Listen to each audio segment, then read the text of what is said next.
Okay चलिए बच्चों, तो स्टार्ट करेंगे the new concept of the chapter chemical bonding, that is valence bond theory. अभी तक हम मेनली दो कंसेप्ट पढ़ के आए हैं, एंड दैट फर्स्ट कंसेप्ट जो हमने पढ़ा था वो था Kossel Lewis approach.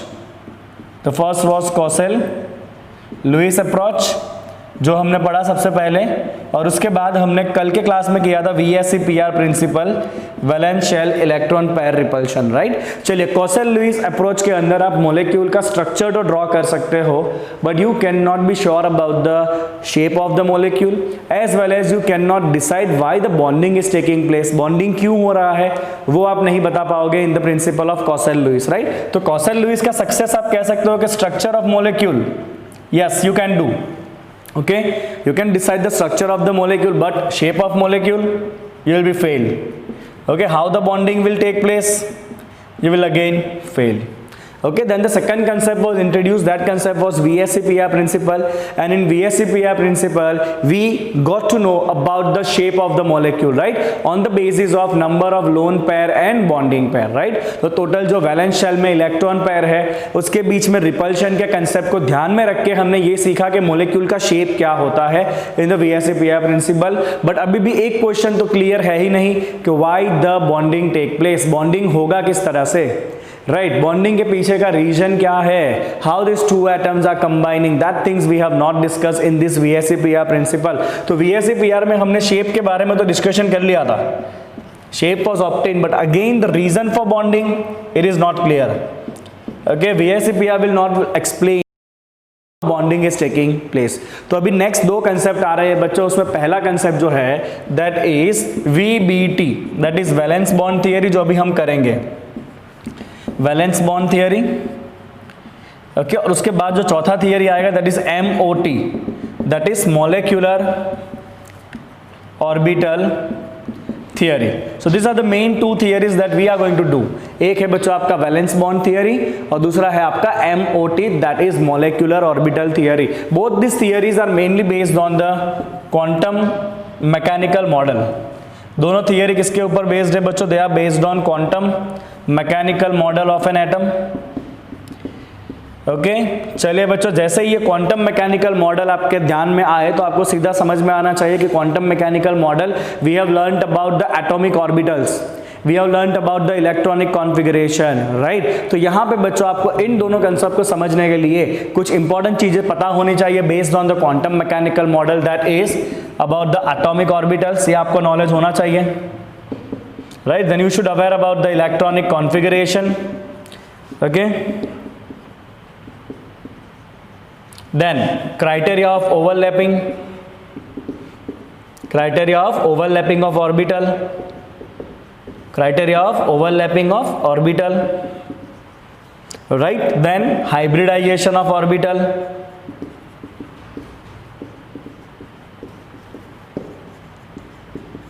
okay। Then one more is principle of superposition and variation, principle of superposition and variation. चलिए बच्चों, आपको इतने बेसिक चीजों के बारे में ख्याल होने चाहिए, VBT and MOT अच्छे से समझना है तो। So because this both are based on what, they both are based on quantum mechanical model, and quantum mechanical model के अंदर क्या होता है भाई, उसके अंदर होता है atomic orbital। याद है ना आपको वो psi आता था, psi square आता था, so there was basically atomic orbital, electronic configuration, criteria of the overlapping of orbital, hybridization of orbital, principle of superposition. This thing should be well known by you, okay। अगर आप quantum mechanical model में जाओगे, there is lots of mathematics in that, okay. खतरनाक equation बनाया था Heisenberg ने, उसके solution से फिर पूरा मॉडल बनता है। So we are not going to talk about that much deep in mathematics terms of view, but we will be talking about on a very simple scale कि किस तरह से ऑर्बिटल्स जो है वो एक दूसरे के साथ ओवरलैप होंगे and the bonds are going to form, okay. तो हम दोनों में से पहले करने वाले हैं VBT theory, but before that you just right this things ताकि आपको ओवरव्यू रहे कि हमने कितना पढ़ा है और अभी आगे क्या करने वाले हैं। चलिए इसको कॉपी कर लेंगे सब लोग, ओके। चलिए तो बात करेंगे about the valence bond theory, that is also called as VBT। This theory was developed by two scientist which are named as Heitler and London. These two scientists developed that theory and it was further You can say improved by Linus Pauling, right? And this was improved by the Pauli. Okay, this was further improved by, let me just check it out, question जिसका नाम लिखा है. Okay, this was further improved by the Linus Pauling and other scientists. This theory is based on quantum mechanical model of atom, based on quantum mechanical model of an atom. Okay, and based on this theory, इस theory का जो main concept है ना, ये वही है कि दो एटम को अगर जुड़ना है ना, दो एटम को अगर बॉन्ड बनाना है, तो उनके जो वैलेंस ऑर्बिटल होंगे ना, उनको एक दूसरे के साथ ओवरलैप होना पड़ेगा, राइट? ओके, तो मैं ये मेन पॉइंट अभी लिख दूंगा बच्चों, that is for bonding between two atoms, their valence orbitals having electrons in opposite spin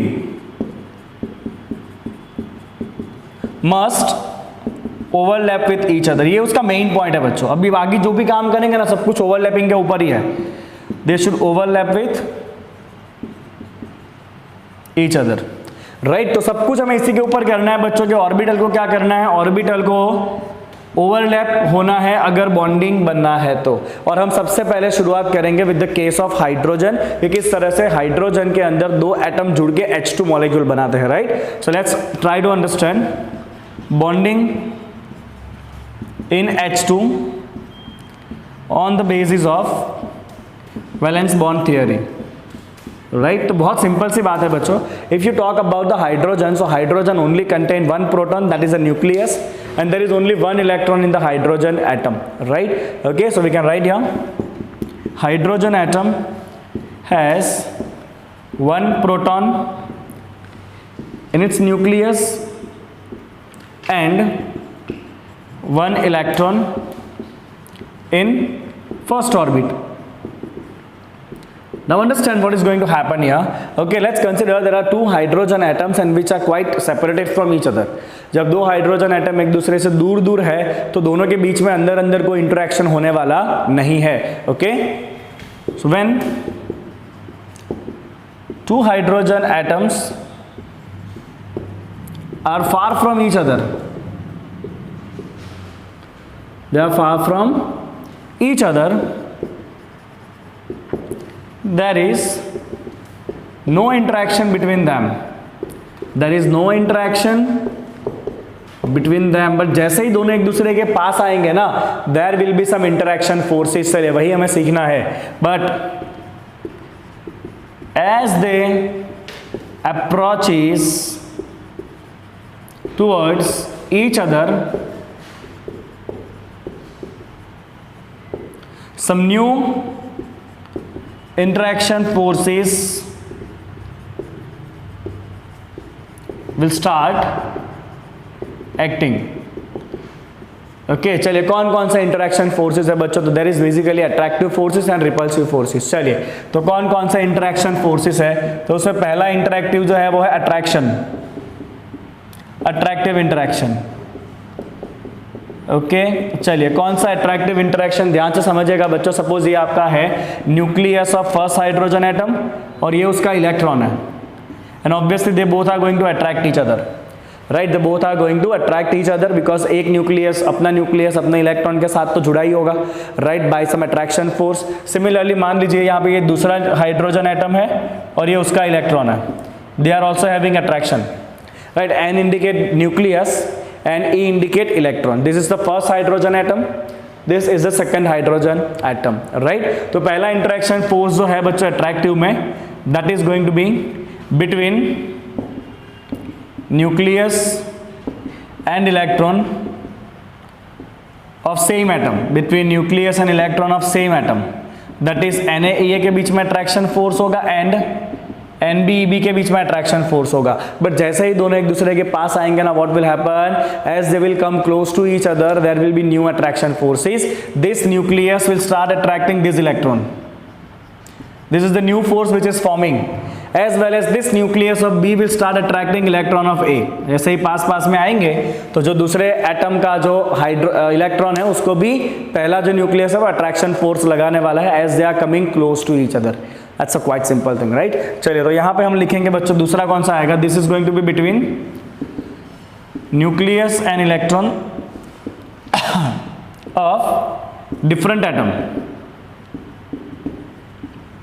that is nucleus of A will attract electron of B and nucleus of B will attract electron of A, right?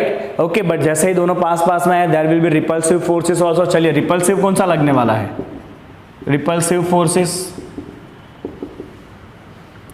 okay, so repulsive क्या लगेगा बच्चों, simple सी बात है, two nucleus both are positively charged, they are definitely going to repel each other, so these two nucleus will repel each other। Similarly two electrons are negatively charged, both negative charge electron will also repel each other, right? So there will be repulsion forces between the nucleus and electrons। So this is between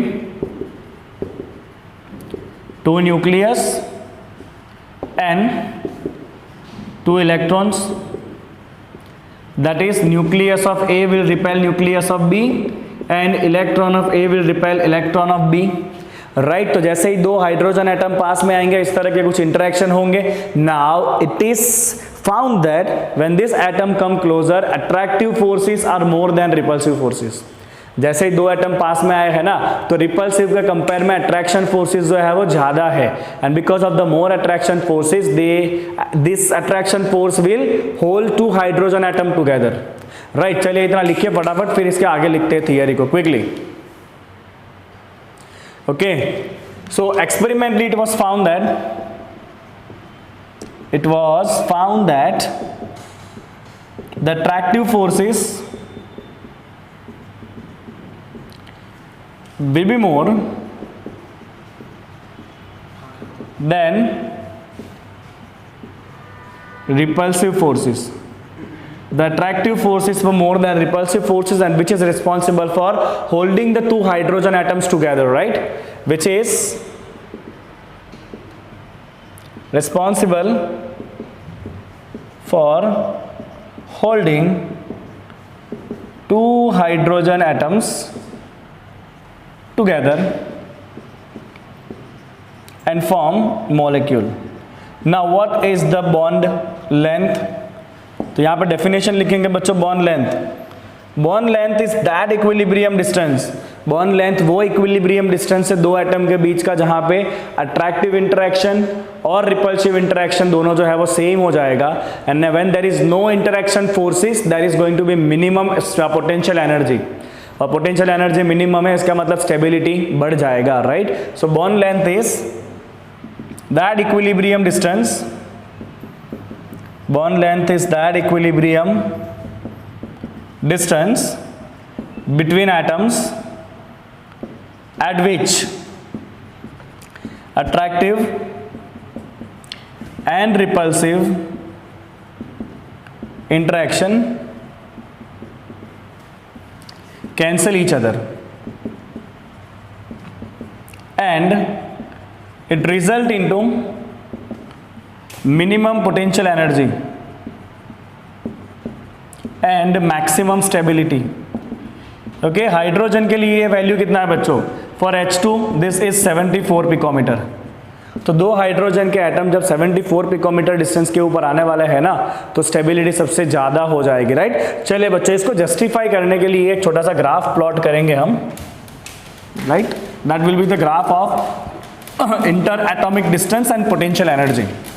Let's see the graph of interatomic distance and potential energy। देखिए चलिए, so we'll plot a graph, right? This is the zero value of potential energy, and this is interatomic distance, that is distance between two atom, interatomic distance। What is it? This is interatomic distance, that is distance between the two atoms, right? चलिए अब क्या करेंगे देखिए बच्चों। So what basically happen is when the two hydrogen atoms are at a large distance from each other, जब दो hydrogen atom एक दूसरे से दूर दूर है, राइट, तो there will be some potential energy is going to be negative, but इतना ज्यादा नेगेटिव वैल्यू नहीं होगा। This is the negative value of potential energy. Now when two hydrogen atoms are approaching each other, जब दोनों एक दूसरे के पास आए थोड़ा, it was found that potential energy और डिक्रीज हुआ, मतलब और ज़्यादा नेगेटिव हुआ. Okay, and when this two hydrogen atoms are quite overlapping with each other, जब दो हाइड्रोजन एटम एक दूसरे के साथ ओवरलैप हुए ना, then it was found that potential energy was minimum. And after that अगर हाइड्रोजन एटम और पास आ गए एक दूसरे के, तो अगेन पोटेंशियल एनर्जी बढ़ गया. Means you are going to get this kind of the graph of potential energy. Right, so this is basically the point where you are getting the minimum potential energy. मतलब यहाँ पे आपका bond जो है वो बना है, और बॉन्ड कैसा रहेगा, सबसे ज्यादा स्ट्रांग रहेगा. It is going to be the strongest bond at that point. Right, so this is the bond length. This is what is this distance between the atoms. ये क्या है भाई, इंटर एटॉमिक डिस्टेंस है. Right, okay, तो यहाँ पे आपका potential energy minimum हो रहा है, मतलब ये जो इंटर एटॉमिक डिस्टेंस है उसे हम कहेंगे बॉन्ड लेंथ, जहाँ पे आपका मॉलिक्यूल कैसा हो चुका है, स्टेबल हो चुका है. Right, so this is basically bond length. Right, where you are getting the minimum potential energy. This is the point of minimum potential energy. Right, now as you can see, the potential energy is decreasing. Why the potential energy is decreasing? So very obvious, as the potential energy is decreasing, some energies keep on releasing. Right, कुछ energy जो है वो release हो रहा है, और obvious सी बात है बच्चों, जब एनर्जी रिलीज होगा तभी स्टेबिलिटी बनने वाला है. राइट, क्योंकि अगर मॉलिक्यूल के पास ज्यादा एनर्जी है तो वो अनस्टेबल रहेगा ना. Right, so here how much energy is release in the case of hydrogen. So that value for the hydrogen is 435.8 kilo joule per mole. Right, तो ये पोटेंशियल एनर्जी कितना नेगेटिव है बच्चों, this is 435.8 kilo joule per mole. Right, so I will write here when bond forms, energy is released. Okay, तो hydrogen के case के लिए कितना है बच्चों वो, for hydrogen it is 435.8 kilo joule per mole. Hydrogen के लिए वो रिलीज होने वाला एनर्जी है 435.8 kilo joule per mole. Right, okay, so this is called as bond enthalpy. क्या कहते हैं बच्चों, इसको हम बॉन्ड एंथैल्पी भी कहते हैं. राइट, तो अगर आप वापस इतना एनर्जी दोगे ना हाइड्रोजन को, तो बॉन्ड टूट जाएगा. राइट, बिकॉज जब बॉन्ड बना है तो इतना एनर्जी रिलीज हुआ था. Now if you supply this energy again to the hydrogen molecule, the atoms are going to break. That is, if you have hydrogen molecule and if you supply 438.5 kilojoule per mole energy, both hydrogen atom will be separated. As you can see, what happened, both hydrogen atoms are separated. Okay, so this is how you can explain the formation of the hydrogen molecule on the basis of valence bond theory. Right, so हुआ क्या बच्चों, देखो दो atom इतने पास पास आ गए ना एक दूसरे के, ताकि दोनों का जो ऑर्बिटल है वो ओवरलैप हो गया. क्या हुआ, दोनों का ऑर्बिटल ओवरलैप हो गया. राइट, तो इसी चीज के ऊपर आपको ध्यान रखना रहेगा. चलिए फटाफट इसको कॉपी करिए quickly. Okay, so now let's discuss about the orbital overlap concept. Orbital overlap concept. Right, तो हमने यही डिस्कशन किया बच्चों कि हाइड्रोजन दो एटम इतने पास पास आ जाएंगे ना, ताकि उनके जो एटॉमिक ऑर्बिटल्स है वो एक दूसरे के साथ ओवरलैप हो जाएंगे. राइट, तो ये पूरा वैलेंस बॉन्ड जो है ना, valence bond theory, this entire valence bond theory is only and only based on the overlapping of atomic orbital. Right, okay, चलिए बच्चों, देख ही स्टेटमेंट ऐसा है जो इंपॉर्टेंट है, जो हम लिखेंगे यहाँ पे के bond is form when valence orbits or valence orbitals of combining atom overlap with each other. Right, और जो भी बॉन्ड बनेगा ना बच्चों, वो बॉन्ड का स्ट्रेंथ डिपेंड करता है एक्सटेंट ऑफ ओवरलैपिंग के ऊपर. जितना ज्यादा ओवरलैप हो जाएगा ऑर्बिटल में, उतना बॉन्ड जो है वो स्ट्रांग हो जाएगा. Right, so strength of bond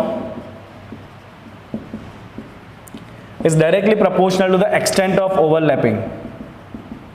It is directly proportional to what? Extent of overlapping. Okay, जितना ज़्यादा ओवरलैपिंग होगा ऑर्बिटल में, उतना बॉन्ड जो है वो स्ट्रांग रहेगा. राइट, चलिए एक फाइनल कंक्लूसिव पॉइंट लिखेंगे बच्चों. According to this concept, according to this orbital overlap concept, the formation of covalent bond between two atoms results by pairing of electrons present in the valence shell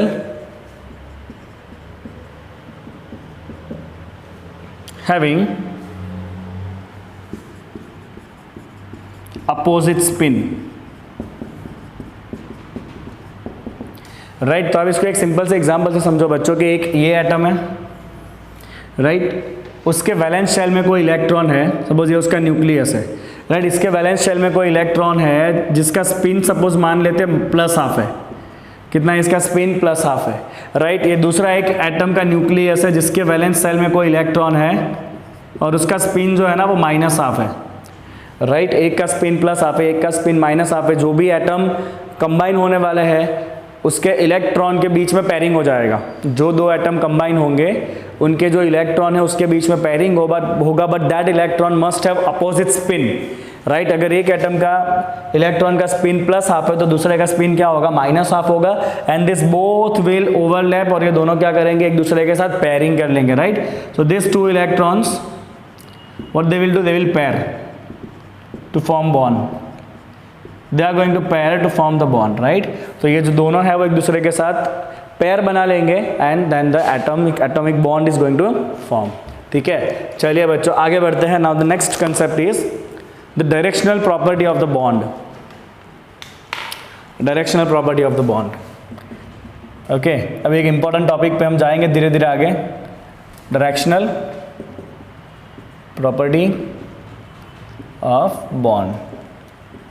Okay, so now one very important thing is, see, when the two hydrogen atoms are going to combine, जब दो hydrogen atom combine होंगे तो shape का कोई मगजमारी नहीं है, क्योंकि जो हाइड्रोजन है बच्चों उसका जो इलेक्ट्रॉन है वो 1s ऑर्बिटल के अंदर होगा, दूसरा जो हाइड्रोजन है उसका भी इलेक्ट्रॉन 1s में होगा, और s ऑर्बिटल का शेप कैसा होता है भाई, स्फेरिकल होता है, राइट। सो दो स्फीयर अब किसी भी तरह से कंबाइन करो, यहाँ पे कोई पर्टिकुलर शेप बनने वाला नहीं है, तो they will easily overlap to give you the hydrogen atom hydrogen molecule H2, right। But what if you want to find the bonding in methane, या bonding in ammonia, या bonding in water, right? They all are covalently bonded compound. We know that methane is tetrahedral in shape, जो हमने VSEPR में सीखा था।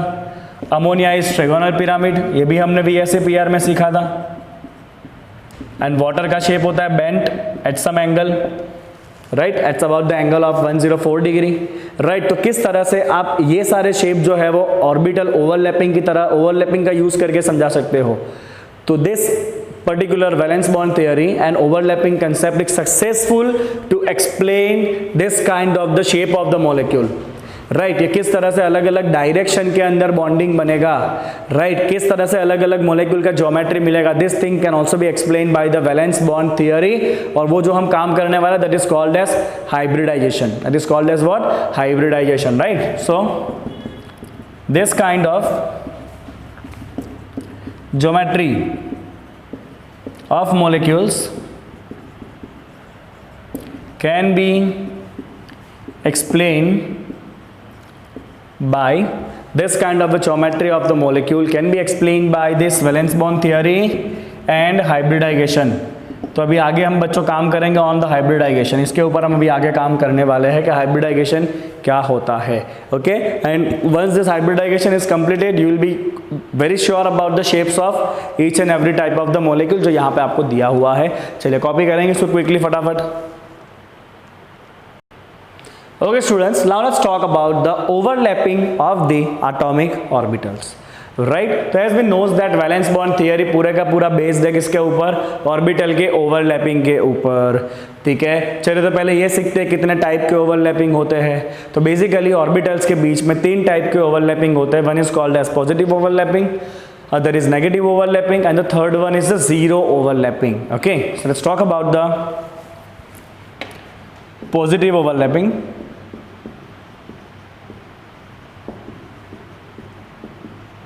Okay, and here we will write about the negative overlapping.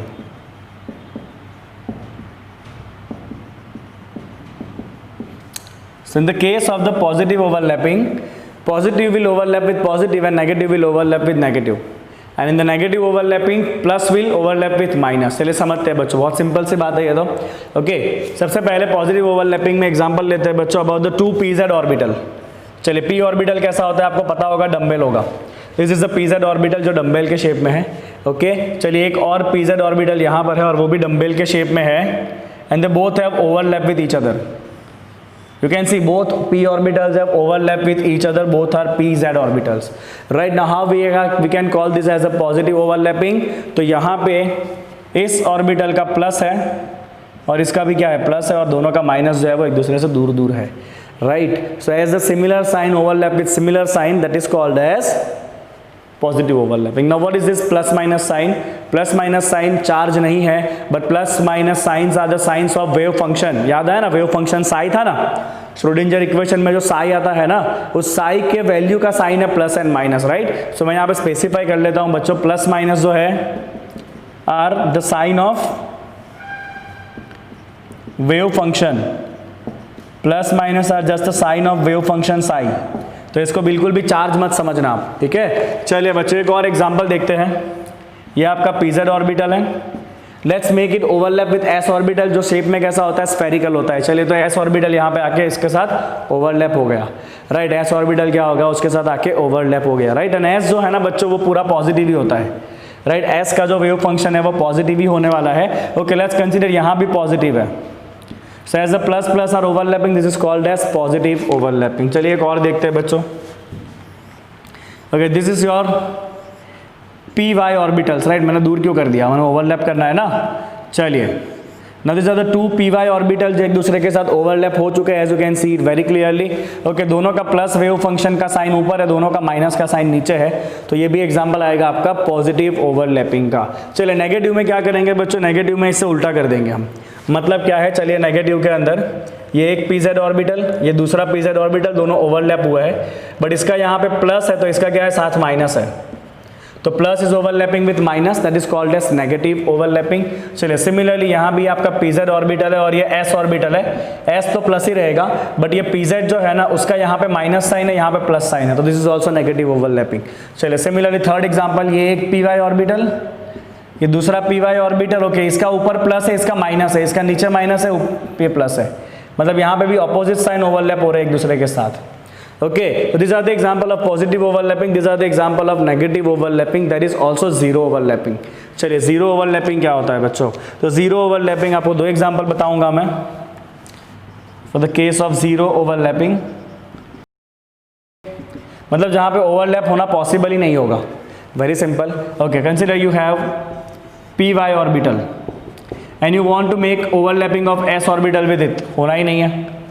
py के साथ s orbital overlap ही नहीं हो पाएगा, देखो कुछ भी एक दूसरे के साथ ओवरलैप यहाँ पे होने वाला ही नहीं है, तो that is zero overlapping. Similarly एक जो है बच्चों मान लो आपका py ऑर्बिटल है और दूसरा जो है वो थर्ड एक्सिस के ऊपर है pz। अब एक का ओरिएंटेशन y एक्सिस पे है और दूसरे का ओरिएंटेशन z एक्सिस के ऊपर है, तो ओवरलैपिंग होने वाला नहीं है। Okay okay, so as we have seen the types of overlapping, तीन टाइप का ओवरलैपिंग है, पॉजिटिव, नेगेटिव एंड जीरो। अब बात करेंगे about the types of covalent bond.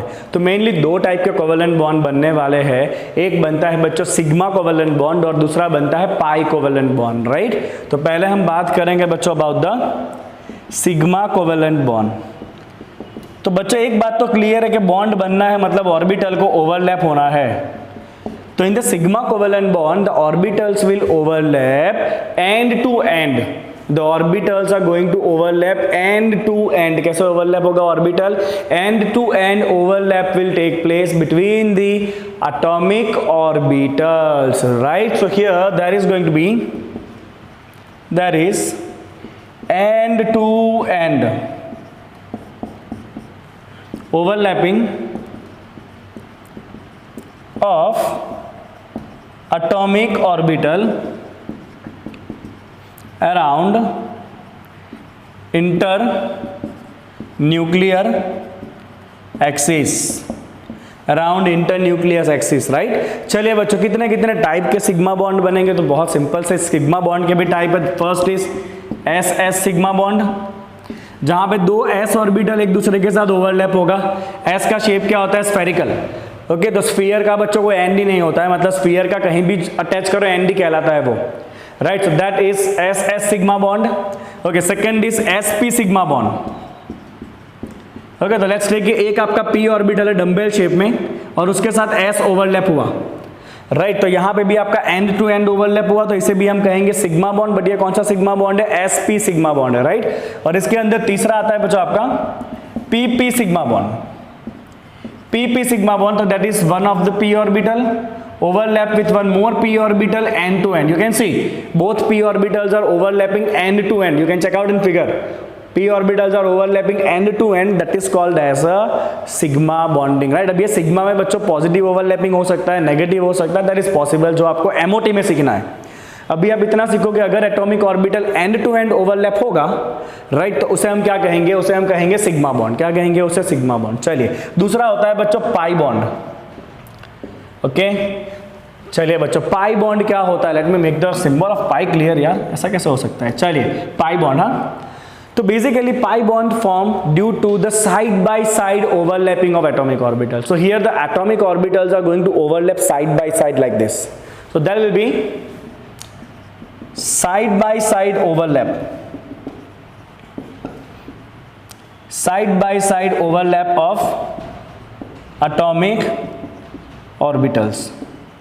Okay, let's take a very simple example. If you have py orbital, okay, अब अगर ये दूसरे py के साथ ओवरलैप होगा तो वो साइड से साइड ही ओवरलैप होने वाला है, राइट। दो p ऑर्बिटल जो है y वाले वो साइड टू साइड ही ओवरलैप होंगे इस तरह से, राइट। तो that is called as which bond, pi bond. क्या कहते हैं बच्चों, इसको पाई बॉन्ड कहते हैं। And when the pi bond is form there is formation of the electron cloud above and below the plane, right. क्या होगा बच्चों, ऊपर नीचे इलेक्ट्रॉन का क्लाउड बनेगा, इसके बारे में आगे अभी हम और बात करेंगे। तो this is considered as the electron clouds.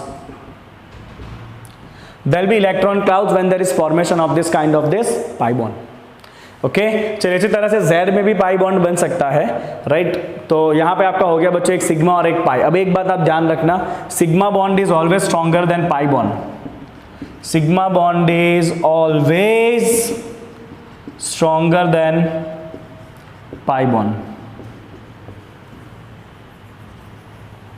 Reason बहुत सिंपल है भाई, सिग्मा में एंड टू एंड ओवरलैप हुआ है, there is proper overlapping when it is end to end, तोड़ना मुश्किल है। When it is pi bond there is side by side overlapping, इतना strong overlapping होने वाला नहीं है, that's why it is weak in nature, right। चलिए एक और पॉइंट हम मेंशन करेंगे बच्चों, जब भी दो एटम के बीच में बॉन्ड बनेगा ना तो पहला बॉन्ड ऑलवेज सिग्मा ही बनता है, सिग्मा बॉन्ड के बिना पाई बॉन्ड नहीं बनता है, इतना ध्यान रखना। कभी भी पहला बॉन्ड पाई नहीं होता है, first bond is always sigma, और उसके सिवाय जितने एडिशनल बॉन्ड बनने they all are pi bond, right. So remember this, pi can not form without sigma. Okay तो अगर मैं बात करूं बच्चों इथाइन मॉलिक्यूल का, तो इथाइन में ऐसा होता है HC triple bond CH, this is ethyne. कौन सा मॉलिक्यूल है ये, इथाइन है, राइट। अब जो पहला बॉन्ड होगा ना बच्चों तो सिग्मा ही होता है, वो तो एक ही बॉन्ड है तो that is has to be sigma. Same है यहाँ भी एक ही बॉन्ड है, this has to be sigma. Okay यहाँ पे ट्रिपल बॉन्ड बना है तो ट्रिपल बॉन्ड में पहला बॉन्ड जो है ना वो सिग्मा ही होता है compulsory, and rest of the two bonds are pi, बाकी जो एडिशनल बॉन्ड है वो सारे पाई होंगे। तो दो एटम के बीच में एक ही सिग्मा बॉन्ड बनता है, ओके, और एक के सिवाय जितने बॉन्ड बनने हैं वो सारे कौन से होंगे बच्चों, पाई बॉन्ड होने वाले हैं, ठीक है। तो ये हो गया बच्चों आपका टाइप्स ऑफ कोवेलेंट बॉन्ड। चलिए फटाफट इसको कॉपी करेंगे quickly without wasting any time. Okay so now let's talk about the necessity of the hybridisation. Necessity of the hybridization. Okay, so if you talk about the example of methane, अगर आप methane की बात करोगे बच्चों तो methane का central atom carbon है, और कार्बन का जो इलेक्ट्रॉनिक कॉन्फ़िगरेशन है that is 1s2 2s2 2p2, right. 1s तो पूरा भरा हुआ है, that is helium, this 1s2 you can write as helium, this is 2s2 2p के अंदर 3 ऑर्बिटल होते हैं, उसमें 2 ही खाली इलेक्ट्रॉन है। 2p के अंदर 3 इलेक्ट्रॉन होंगे, उसमें 2 जगह पे ही खाली 2 और 3 ऑर्बिटल होंगे, उसमें 2 ही इलेक्ट्रॉन है खाली, right. Now as I can see that carbon want to combine with 4 hydrogen, मतलब कार्बन को अगर 4 बॉन्ड बनाने हैं तो कार्बन के पास 4 अनपेयर्ड इलेक्ट्रॉन होने चाहिए, राइट, बिकॉज बॉन्ड तभी बनेगा जब एक का अनपेयर्ड इलेक्ट्रॉन और दूसरे का अनपेयर्ड इलेक्ट्रॉन एक दूसरे के साथ पेयर कर ले, राइट। तो यहाँ तो कार्बन के पास 2 ही अनपेयर्ड इलेक्ट्रॉन है, so what will happen, this carbon will gain some energy at room temperature and it become excited, this carbon will become excited and one of the electron from s orbital will enter into the empty p orbital, right? Now what you will have, now you will have 4 lone electron. अब आपके पास क्या है बच्चों, 4 lone electron है, यहाँ भी single हो गया और ये तीनों भी क्या हो गया, सिंगल हो गया. That means we have the 4 lone electrons, okay, which will combine with 4 hydrogen atom, which will combine with lone electron of 4 hydrogen atoms. But before that let's see how these orbitals are arranged themselves. Okay, so if you talk about the s orbital, तो यहाँ पे एक electron बच्चों s और 3 electron कहाँ पर है, p में है. एक इलेक्ट्रॉन s में और 3 कहाँ पर है, p में है. तो if I right it like this, तो ये आपका कार्बन है, सपोज न्यूक्लियस है, राइट, कार्बन का. चलिए, ये कार्बन का न्यूक्लियस. अब s ऑर्बिटल का शेप कैसा होता है, स्फेरिकल होता है, राइट. तो ये आपका एक s ऑर्बिटल है जो स्फेरिकल है, ठीक है. और p ऑर्बिटल की बात करेंगे तो p ऑर्बिटल डंबल शेप में होता है. एक x के अलोंग होगा, एक y के अलोंग होगा और एक z के अलोंग होगा, राइट. तो एक p ऑर्बिटल आपका इस तरह होगा, let's call it name as px. एक जो है वो इस तरह होगा, let's call it as py. और तीसरा जो है वो ऐसे परपेंडिकुलर होगा and we can call it as pz. These are the 3 perpendicular axis, right, okay. तो इस तरह से कार्बन के अंदर ऑर्बिटल का अरेंजमेंट होना चाहिए इन दिस स्टेट, राइट. सो एक हाइड्रोजन जो है वो x पे जुड़ना चाहिए ओवरलैप करने के लिए, एक हाइड्रोजन y पे जुड़ना चाहिए ओवरलैप करने के लिए, और तीसरा हाइड्रोजन z पे जुड़ना चाहिए ओवरलैप करने के लिए, और चौथे को s वाले ऑर्बिटल में जुड़ना है. ये तो 3 p में मैंने जोड़ दिया, चौथे हाइड्रोजन को s वाले में जुड़ना है. s वाला स्फेरिकल है तो वो चौथे तो जहां चाहे वहां जुड़ सकता है, बिकॉज s तो कहीं भी बॉन्डिंग बना सकते हैं, राइट. तो अगर ऐसा है तो फिर मीथेन के अंदर if it is true, so methane की अगर बात करो ना बच्चों, तो methane should have 3CH bond angle as 90 degree. 3CH bond angle क्या होना चाहिए उसका, 90 डिग्री होना चाहिए, राइट. बिकॉज एक जो है वो बॉन्ड x एक्सिस पे बना है, दूसरा बॉन्ड y एक्सिस पे बना है, तीसरा बॉन्ड z एक्सिस पे बना है, and all this 3 axis are mutually perpendicular. तो मीथेन के अंदर 3 बॉन्ड एंगल 90 डिग्री होने चाहिए और चौथा बॉन्ड तो कहीं भी बन जाएगा किसी भी एंगल के ऊपर. But we know that but in methane all 4 bond angles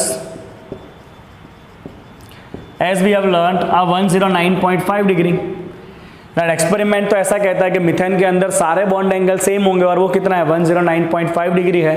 what is the reason behind that, how is it possible? तो the reason behind that is hybridisation. क्या है भाई, इसके पीछे का रीजन जो है वो है हाइब्रिडाइजेशन. ओके, तो ये जो आपको ऑर्बिटल दिख रहे हैं ना, वो ऑर्बिटल पहले क्या करेंगे, एक दूसरे के साथ जुड़ के हाइब्रिड ऑर्बिटल बनाएंगे और उसके बाद आके हाइड्रोजन जो है वो पेयरिंग करेगा. तो ये सब बात करेंगे अब आगे वाले सेशन में. चलिए फटाफट इसको कॉपी कर लेंगे सब लोग.